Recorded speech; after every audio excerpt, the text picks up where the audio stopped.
Good morning and welcome to the Peorian. I'm your host, Paul Gordon. One of the best parts about going through the process of picking our first The Peorian of the Year award winner was seeing just how many people there are in the Peoria region who make a difference in the everyday lives of others, either through their jobs, through their volunteer activities, or both.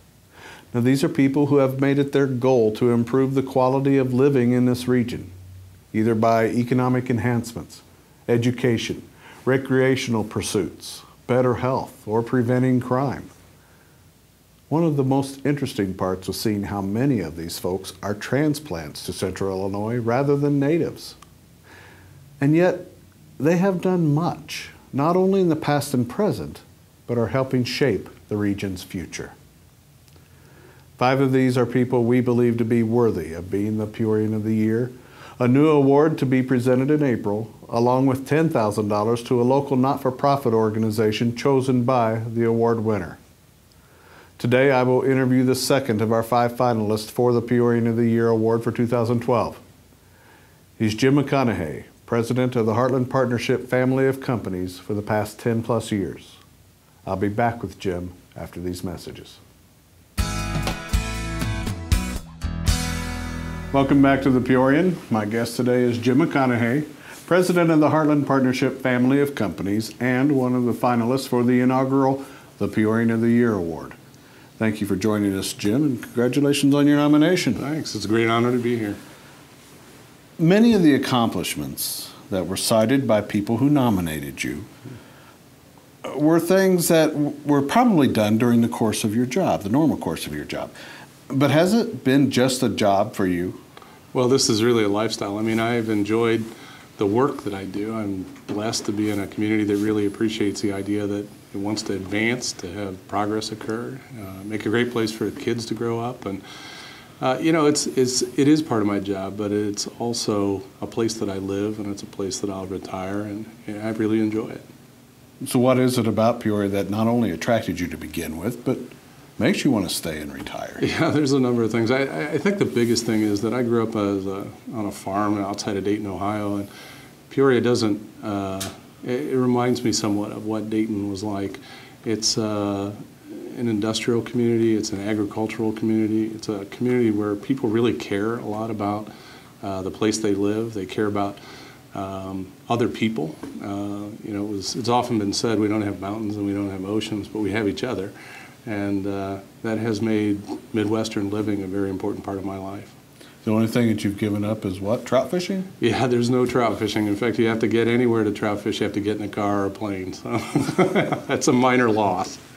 What are probably some of the favorite parts of the job for you? What are some of the favorite parts of the job for you? Well, we're involved in a lot of stuff that is sometimes 1, 2, and 3, sometimes in the case of museums or in the Cancer Research Center 10 years out. Mm-hmm. So you get an opportunity to sort of establish those programs or those projects in a way that, and you stick with it, they come to fruition and they have a profound event. If you look back over 100 years of stuff that has been built in the community or things that have happened here, there are people just like me, like us, that have gotten together and built bridges or built buildings or built factory and industrial complexes, and you know, we still see that today. So there's, you know, the most rewarding part of the job is the idea that we drive by things every day that people appreciate, or drive over bridges every day that somebody built. There may not be plaques there, which is kind of okay, and yet people enjoy it. And that's probably the greatest thing that I get an opportunity to do. When you see some of these things that just in the 10 years you've been here that have been accomplished, does it still give you a sense of pride? Yeah, it does, and it's not so much about me though. It's about how my kids are going to grow up in an environment that are, you know, in the case of, we mentioned the Cancer Research Facility, but they're going to grow up in a world in Peoria where we know the cure for cancer, which is research, and we've done a part of contributing to that. Or in the case of Peoria Next, there's little companies that get formed that will solve other people's issues. So I think it's a combination of being able to build things and create stuff and put things in progress that generations will benefit from. When you came here, Jim, I believe the Heartland Partnership had been formed, yes, but it was not well defined. Yeah. Wasn't that one of your tasks? Yeah, when I, first I had over 100 interviews when I first came to the job. There were lots of people wanted to make sure that the hire that they were going to make was sufficiently qualified to be able to knit together a bunch of items. And so one of the first charges I had was to develop leadership and governance on the board and put a bunch of the systems together so that people could operate more efficiently and more effectively, and really specifically try to get people involved at all levels. So sort of 30-something leaders would have a place to do some work, and senior level leaders would have a place that they could do some project work. And I think we accomplished a lot of that in the Heartland Partnership in the early days. Then it has sort of morphed over the previous recent years, and the partnership now takes on bigger responsibilities and has the CEO roundtables involved with it. And so projects like branding the area and rating ourselves against other cities, and that's all good work. When somebody approaches you about a project, do you automatically give a yes or no whether or not you're going to pursue it? Does it become a committee thing? Yeah, it's very strategic. So there is a strategy that's put in place. It's usually a 5-year strategy, and that strategy is designed to try to create better workforce, more job opportunities, better facilities, better buildings. Typically, we measure against that first, and then if there's a lot of projects, we put a lot of leadership behind it. So there's a lot of analysis into it, its doability, and the overall creation of a project really has to have an end in sight. So we don't generally start things that we don't think we can finish. By doability, that also includes probably having the trained workforce to do it. Yeah, workforce, also financial doability, if it's in the right alignment with what the community is willing to pay. And then in general, how many other projects are ready to go. Okay. When we come back, we're going to talk to Jim about his past, what he did before he came to Peoria, and how it prepared him for the career he has here and for giving back to the community. Stay tuned.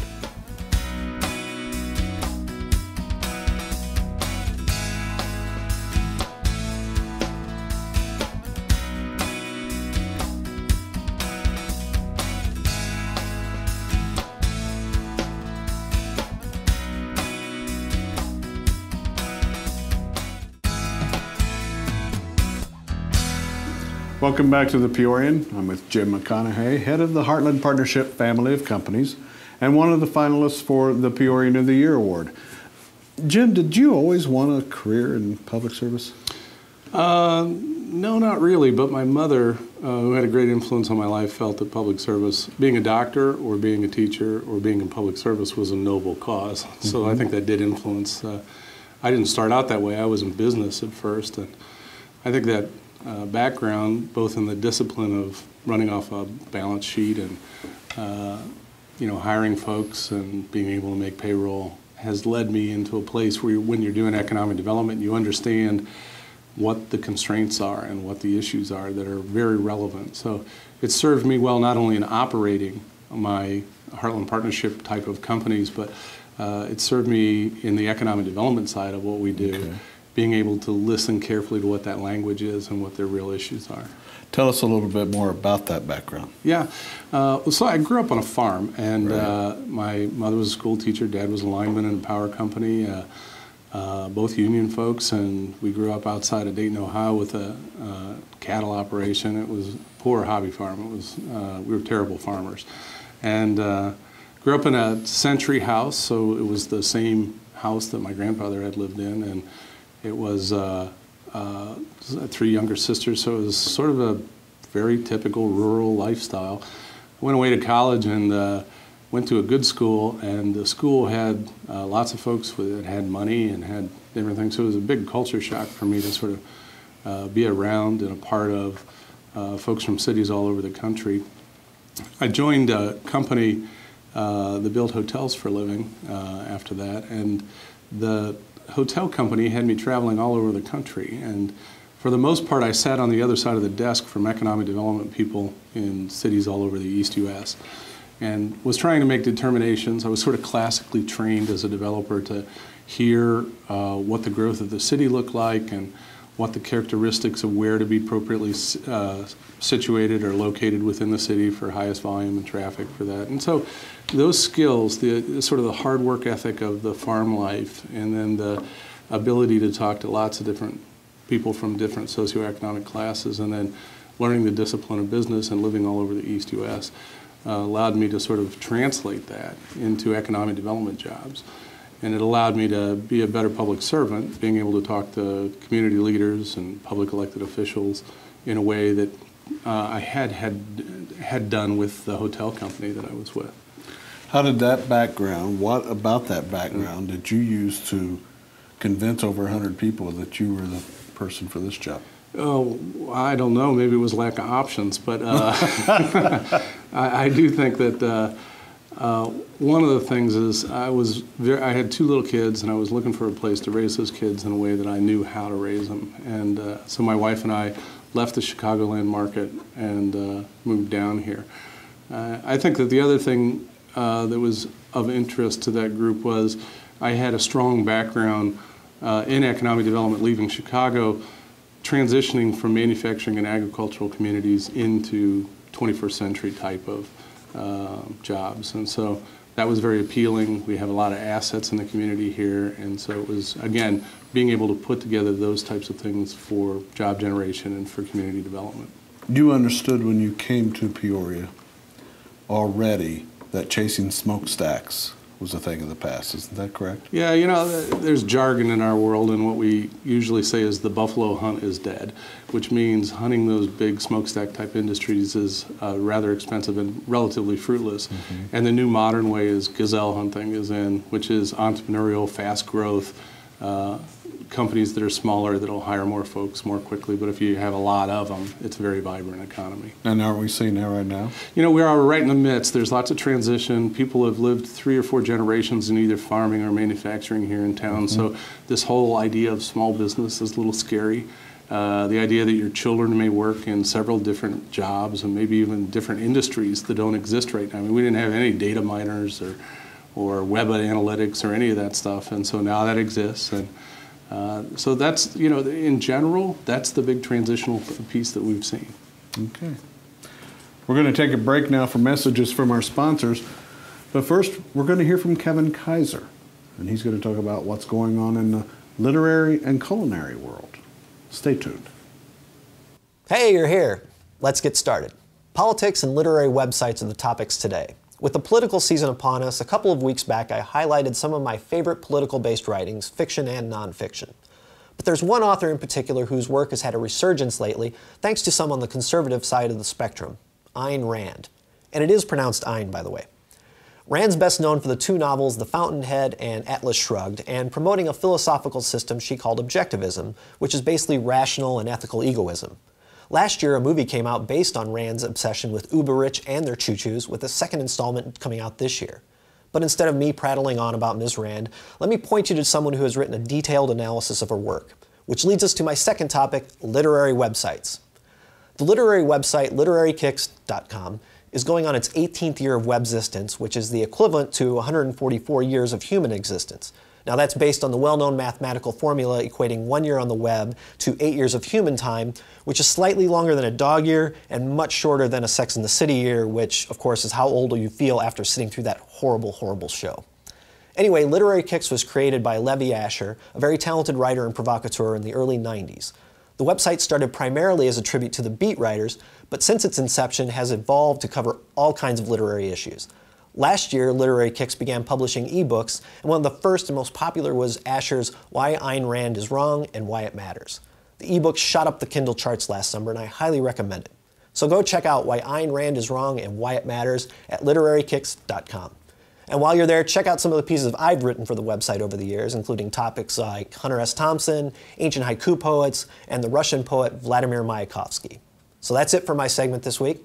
See, it wasn't too bad, was it? Welcome back. I'm with Jim McConoughey, one of the finalists for the Peorian of the Year Award, which will be presented in April. An important part of the Peorian of the Year Award is the $10,000 gift to the not-for-profit of the winner's choice. Jim, should you be selected as the Peorian of the Year, where would you like that $10,000 to be directed? Well, I'm flattered that I was nominated, but should I win it, I'd love it to go to the United Way. My wife and I, Gina, have been long supporters of United Way. We were the campaign chairs in 2009, which was the deepest part of the recession, and I was surprised and thrilled at the generosity of the community at such a hard time in the general economy.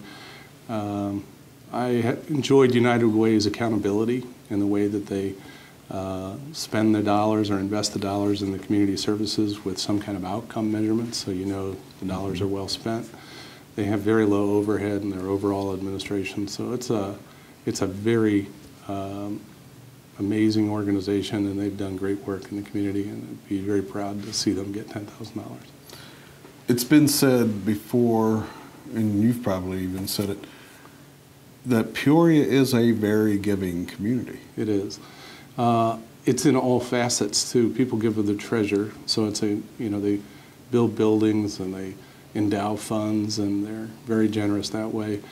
It's of their time. People it's not unusual at all to hear people coaching and being on the sidelines, supporting their kids, or being at the bedside of an elderly person, or in some ways it's working on big projects too, things that they may never actually see the fruits of their work, but volunteering in zoning boards and school boards and other activities. It's an incredible culture that people want to give of their time, give of their treasure, and then their talent. And they sometimes do some very special skills that, if they're artistic or they're writers or they're good speakers, or they can convince people to do things. Those are all really powerful things. With that in mind, does that help you do your job? That Peoria is very giving. It does. At the partnership, we have over 185 board members that are all volunteers that are at the senior levels of our governance structure. So they, at least once a month, get together and they do heavy thinking and good policy making, good governance. There's 2,000 other volunteers that do projects within the organization. So they do event planning, and they have a lot of fun. I mean, there's some golf outings at the Chamber of Commerce, and there's ribbon cuttings that occur at new businesses. And then there's better part of 200,000 employees in the community that also give time to not just the partnership, but all other organizations in the region. So it really does help propel us forward. Your desire to have a career in public service is part of what at least led you to run for Congress. Right. Any other possible political campaigns in your future? I don't think so. That was just the right time at the right place. Congressman Schock is doing a great job at what he does. He does a lot of things I couldn't do. The characteristics of what you want to do to be a politician or to be in public service at that level is serving large groups of people. And so I thought it was an opportunity. I was 46 at the time, and so it was my kids were the right age. My wife was in the right job. It was just right. But I'm very much enjoying the work that I do today, and I'm grateful to have this opportunity at the partnership. But isn't what you do every day a lot of politics involved with that? Yeah, there are a lot of politics, and politics is just a way for people to express their own feelings. They say they have a belief, and they say it out loud, and they want that to happen, and sometimes that's in conflict with other people. And so political scenes are just ways that after you get through all that, it's a little bit of pity-pat going here between that and the end. And if you end up with a good project, it was a good process. What has been, if you could narrow it down, as we wind down here, if you could narrow it down to one project more than any other that you're most proud of? Well, I'll do two, breaking the rules, but the Innovation Center, Peoria Next Innovation Center up on Main Street, is a great symbol of how small business can thrive in our marketplace. And I think it'll last for 100 years up on that site. And the partnership with Bradley was extraordinary. I mean, they did amazing things to help us, both with their technical skills, but also with their operations side. And then the Cancer Research Facility is probably the most recent, but also probably is going to have the most profound effect on the nation. And that's because cancer biology is very relevant to everybody's lives, family members. Thank you for being with us. Thank you. Thank you. I hope you've enjoyed today's program and that we've helped you get to know Jim McConoughey a little better. We are relying on you, our viewers and readers, to choose the Peorian of the Year for 2012. To cast your vote for Jim or any other finalist, go to our website, thepeorian.com. Remember, too, that you can see this and other full episodes of The Peorian on that website. And tune in next week when we interview another of the finalists for the Peorian of the Year Award. Have a good week.